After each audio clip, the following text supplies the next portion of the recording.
Father in heaven, be with us throughout this midday power surge is our prayer in the name of Jesus Christ. Amen. Greetings, salutations. Welcome to this midday power surge, Wednesday, May 18th, 2022. This is your spiritual oasis on this pilgrim journey. Safe to Serve International, first-time viewers, welcome one, welcome all to this midday power surge. Now, one of our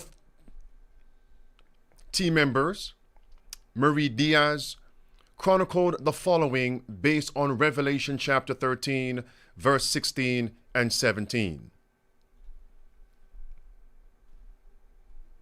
And he causeth all, both small and great, rich and poor, free and bond, to receive a mark in their right hand or in their foreheads, and that no man might buy or sell, save he that had the mark, or the name of the beast, or the number of his name.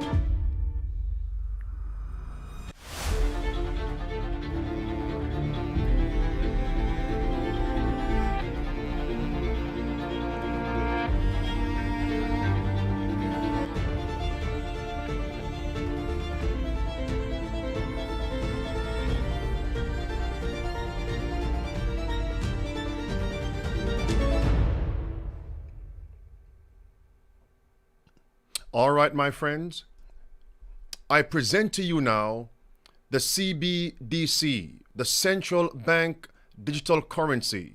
And what we're going to see throughout this presentation is that it is a software and that it is programmable. For what purpose? I'll tell you. To modify the people's behavior. What I see really happening with the central bank digital currencies, one, obviously the trend is moving towards this more authoritarian approach where kind of your whole life is in one location that can be kind of turned on and off pretty easily. And so having that money, a programmable money that can be used as behavioral modification, when that's implemented, it helps them achieve their policies. And who controls the food supply? Controls the people. Who controls the energy? Can control whole continents. Who controls money can control the world. The G7Nations are the ones who are primarily leading the charge to implement the central bank digital currency. Today, I'm proud to say that under the UK's presidency, the group of the world's 7 most advanced economies, the G7, is launching a set of public policy principles for retail central bank digital currencies, CBDCs. Central bank digital currencies could be a digital version of money, a bit like a digital banknote that could be used alongside physical notes and coins. Unlike most of the digital money people use daily today, it would be issued directly by a central bank, like the Bank of England in the UK. And governments and central banks across the world are working together, looking into what having a digital currency might mean in practice. All right, now let's consider which nations comprise the G7.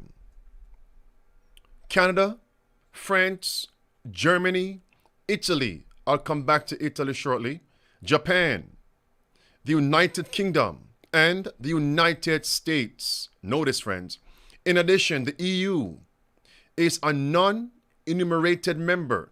Its members are the world's largest IMF advanced economies and the wealthiest liberal democracies. The CBDC is programmable, and notice it is now on foot in England. Bank of England apparently tells its ministers to intervene on digital currency programming. Now, let's dive into what they mean by that. They're saying that digital cash, if they were to go ahead and release a central bank digital currency, it could be programmed to ensure that it is only spent on essentials or goods which an employer or government deem to be sensible. I had a lot of trouble with the concept that this was a programmable currency. I didn't understand what that meant, and we spent a lot of time at the hearing talking about it. What it basically means is you can can, over time, especially as it develops, you'll be able to, it's not just a payment form. You'll be able to, for example, encode your payment in a way where I could say to you, I'm sending you $10 to be spent in a certain way, and you would have to spend it that way. Yeah, absolutely. So a central bank digital currency, as you said, is a CBDC, and it's essentially a digital version of what we have now. However, it will be programmable. So because it's digital, it means that governments are actually able to program the money. Now, if you look at things like benefits, for example, it sounds like on the surface level, it could be quite good because governments could say, okay, we're giving you benefits and you're only able to spend that on essential items. But what it then means is that it can go further than that. You can actually program that money. So your everyday person won't actually be able to spend money in places that the government doesn't allow you to. You know, we're hearing CBDC. So for your viewers, Charles, CBDCs are central bank digital currencies, and they are essentially cryptocurrencies, but they are centralized. They have full control. Central banks have full control over that. So the scary thing here is that this is actually programmable money. So Charles, if you say, you know, I don't want to get that second shot or I don't want to get that third booster, then the government can say, well, that money that you're getting paid, we're going to program it so you can't actually spend it inside certain shops.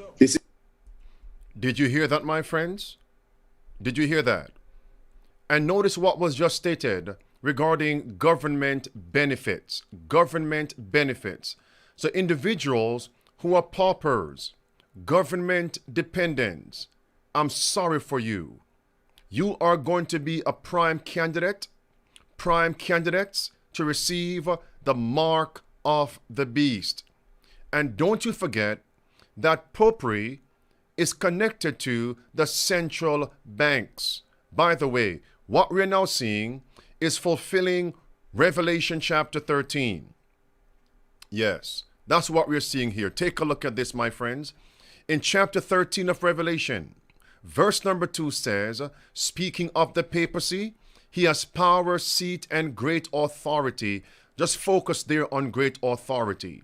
And what we find in the leopard-like beast, the papacy, will also be seen in the beast with lamb-like horns. Verse 11 through verse 18. Apostate, Protestant America. She forms an image to popery, the same authority. And Matthew chapter 8 and verse number 9 explains what that authority means. Go, you must go or else. Come, you must come or else. Do this, you must do it or else. So here's a great question. Has this CBDC come to the United States of America? Has it?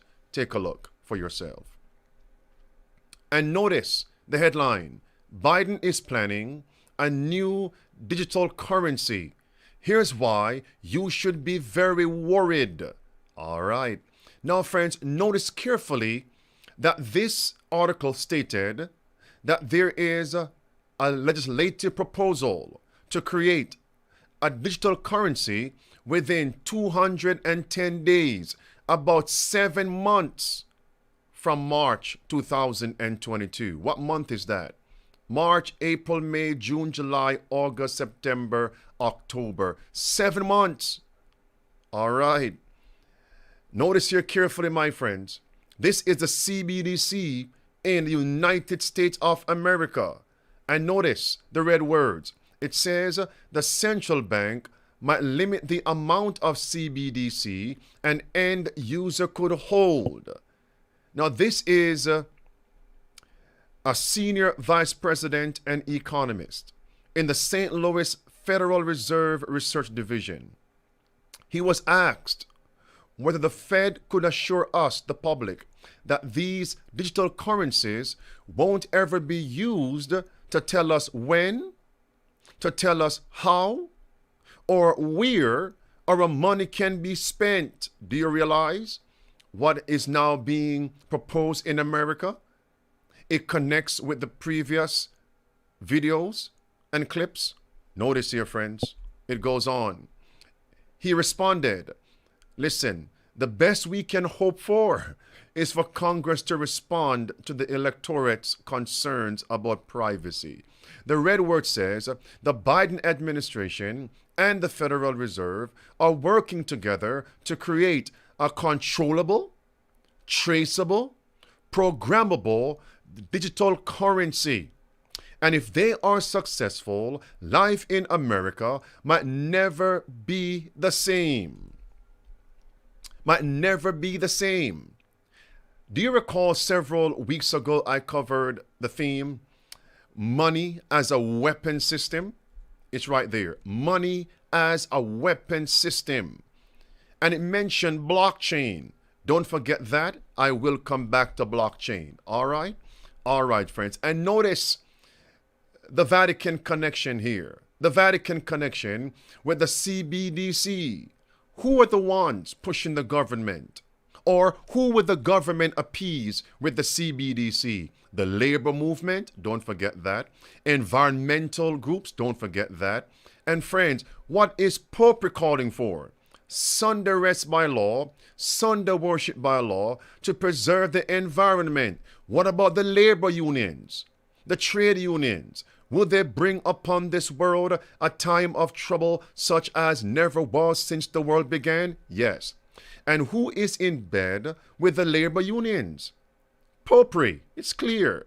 And what was coming to America in 1888? The Sunday Rest, Sunday Worship Bill in the U.S. Senate. The dots are connected.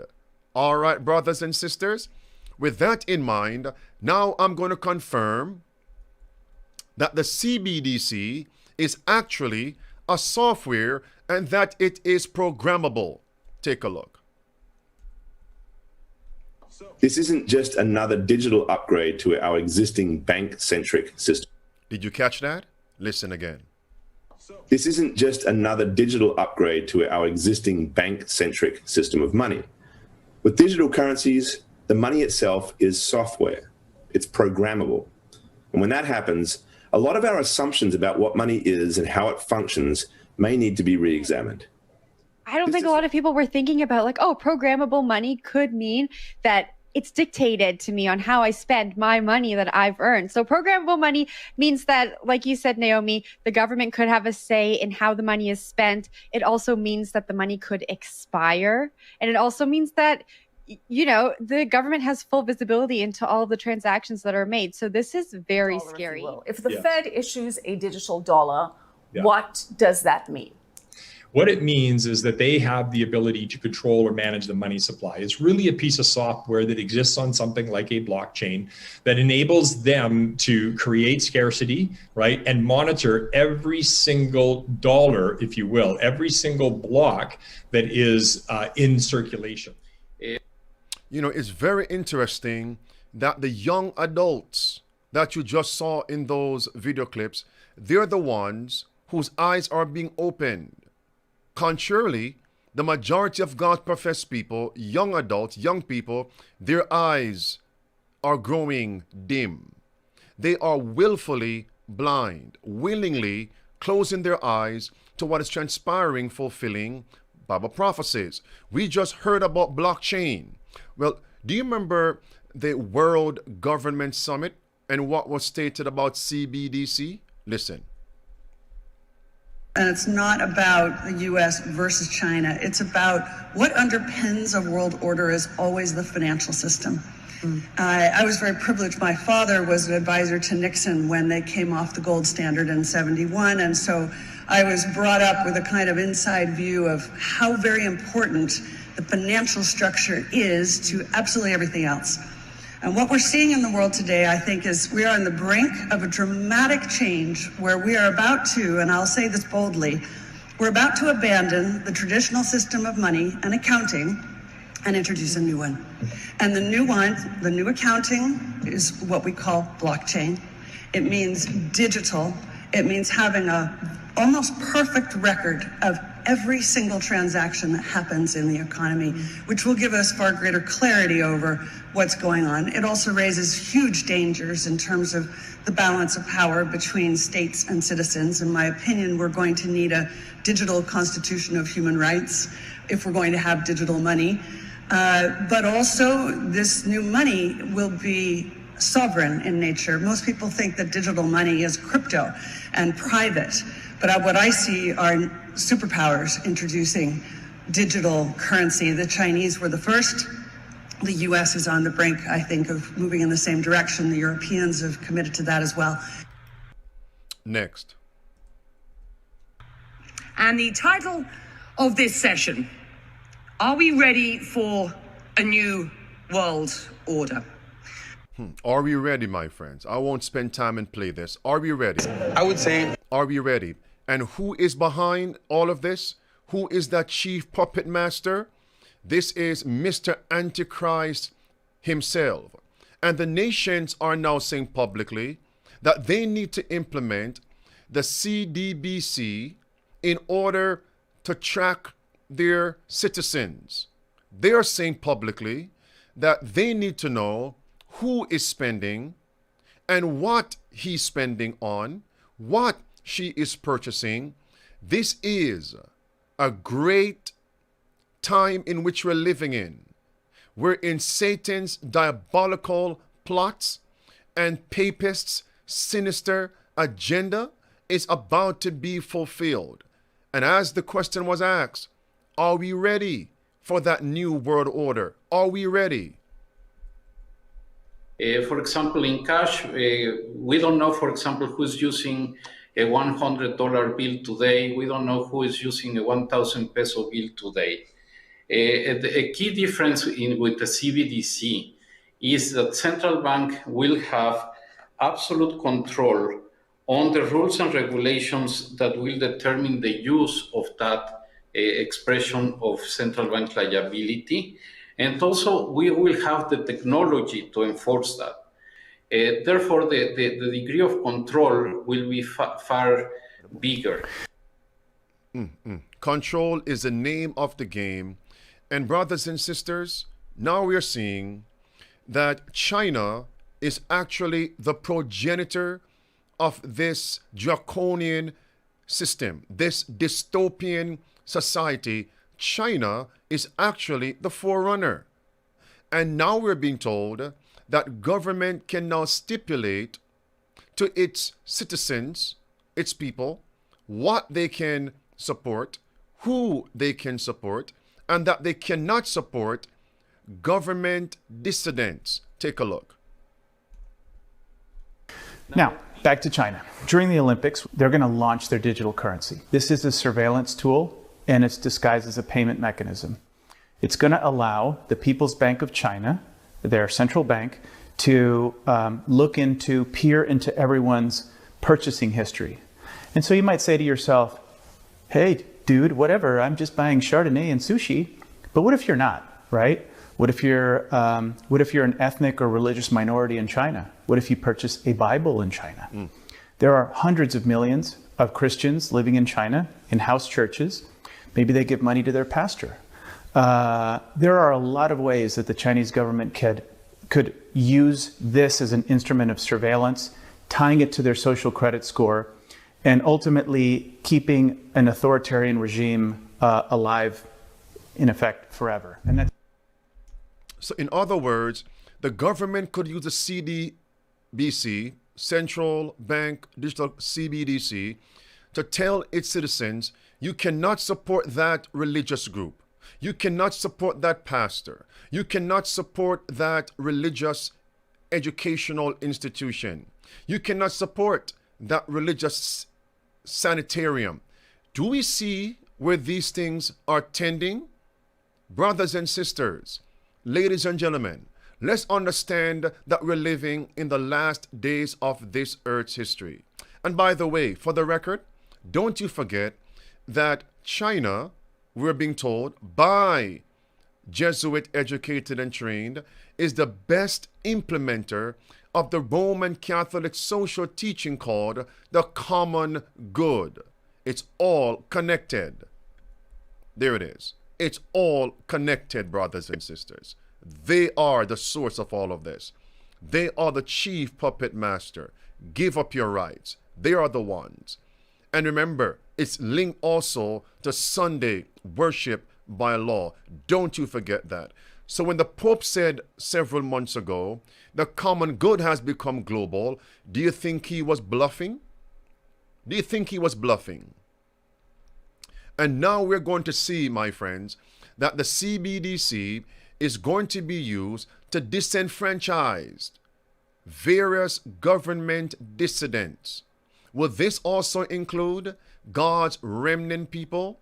Would this also include God's commandment-keeping people, seventh-day Sabbath-keeping people? China is a prototype. China is what? A prototype. China is a prototype of what the 21st century digital authoritarianism is. All right, listen. But imagine everything in your life, whether or not you jaywalk, whether or not you pay your taxes on time, everything you do is processed and you're given a rating. And that rating determines whether or not you can travel or not. So tens of millions of people in China over the last several years have been denied travel to visit their relatives because their social credit score wasn't high. Now, imagine if you are a dissident. For all practical intents and purposes, you don't exist. So that is the social credit score. Now, tack on, the money element, and you can see how worrisome it could be for scans. And who he mentioned dissidents, and based on end-time prophecies, who are going to be the primary church and state union dissidents? Who? Are we seeing what's happening here? And friends, I want to share with you now, carefully, what is going on in the Far East and what's coming here in the US. Because Italy, one of the G7 nations, has actually begun to implement this social credit score system. Where she goes, Ouyang Haoyu is followed. What she buys, how she behaves, is tracked and scored to show how responsible and trustworthy she is. When the Chinese citizen does something or doesn't do something, this kind of system will rate them, will incentivize them, or punish them.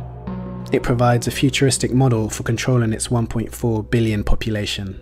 然后呢，这里头的细节的，我们可以看到很多标签，包括人的着装上身和下身的着装，然后颜色、性别、年龄。When you put them together, they enable not just individual surveillance, but surveillance that is practically total, enabling the government to have insight into the entirety of a community's life.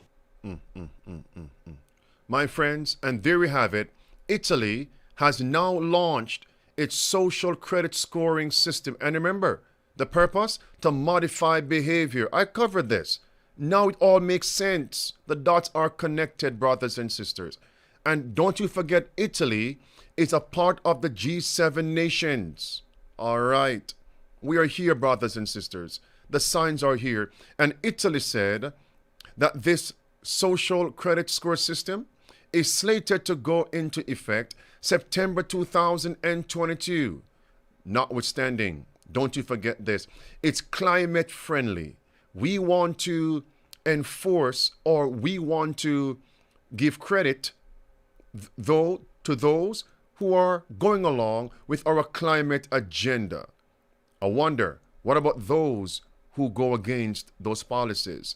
It's coming to the West, the last sentence says. From the East to the West. And by the way, they said, oh, it's just voluntary. Just as with the Pestilence 19 policies. It's just voluntary until it moved from being voluntary to being mandatory. Now, what is one of the ways in which they can now implement this? I want everyone to take a look at what is now transpiring in the nation of Iran. The bread scheme is here. Look at this, my friends. You either accept the government's digital coupons or starve. Look at this here. All right. The government will offer citizens digital coupons that will allow them to access a limited amount of bread at subsidized prices, while the rest of the bread will be available at market rates. What does that mean? High price for bread. And the only way you can eat bread is to go to the government and receive what? Digital coupons. If you don't want to be in that system, then spend for the high-priced bread. Are you seeing what's happening here? Inflation? Watch carefully. The bread scheme will come into force in about 2 months. People and the elite urge us, the people, to reform the economy, and we are determined to do so. Next, it says, watch carefully, while Iranians' diet is a mix of bread, rice, potato, and pasta. The poorest Iranians and also millions of Afghan refugees rely on subsidized bread. They are paupers, government dependent. Red words, our income keeps shrinking. Our income keeps shrinking, and it seems we have to sell everything only to afford food. Sell everything only to afford food. What does that sound like to you, friends? We have to sell everything in order to get bread. We have to sell everything in order to afford food. What does that sound like, my friends? Well, look at this. Genesis 47. What happened in the days of Pharaoh when money failed? Look at what this says. The people said, our money is spent. All that we have are our bodies and our lands. Buy us and our land for bread. You see what's happening here? Buy us and our land for bread, and we and our land will be your servants. Are we living in the last days, my friends? Look at this now. All right. And then we're seeing protests erupting in Iran, curtailing, stripping away people's rights to access social media. Won't spend time on that. Listen to what the question is. Will these things come to America? Many are asking in the world. What about the United States? Will we be moving to anything like this? Well, as a matter of fact, I have here the Federal Reserve just issued this last month. It's called the Money and Payments, the U.S. Dollar in an Age of Digital Transformation. As you can see, it's not short. The U.S. is moving this direction. It's not going to happen right away, but we are moving in that direction. Real quick, don't want to sound alarmist. This sounds like end time stuff, is it? It is. And I'm the last person to get second coming fever. But in the book of Revelation, we see these verses in Revelation 13. The beast also forced all people, great and small, rich and poor, free and slave, to receive a mark on their right hands or on their foreheads, so that they could not buy or sell unless they had the mark, which is the name of the beast or the number of its name. So the idea is there that with government control of digital currency, if they take you out of the system, you're gone. If they take you out the system, you are gone. If they take you out the system, you are gone. These individuals, their eyes are being opened gradually, brothers and sisters. And that's why God needs us to educate them, further enlighten them, that they may flee from the Babylonian system, false worship, as well as the false day of worship, and accept Bible truth, Bible religion, as well as what we're told, present truth. In the book, The Desire of Ages, we're told, all those who will be loyal to God will see every earthly support cut off. They will be forbidden to buy or sell. We are here. Then will come the death decree. But what's the promise? What's the promise? Our bread and waters shall be sure. What's the promise? Our bread and water shall be sure. Yesterday, I actually played the song of the hour. 2 songs yesterday. Sister Henriquez gave us those 2 songs. And one of them has been requested. And by God's grace, I'm going to play it right now. Yes, it's back. by popular demand. Lord, Master, the tempest is raging. Peace be still is a response from Jesus Christ. Send in your prayer request, my friends.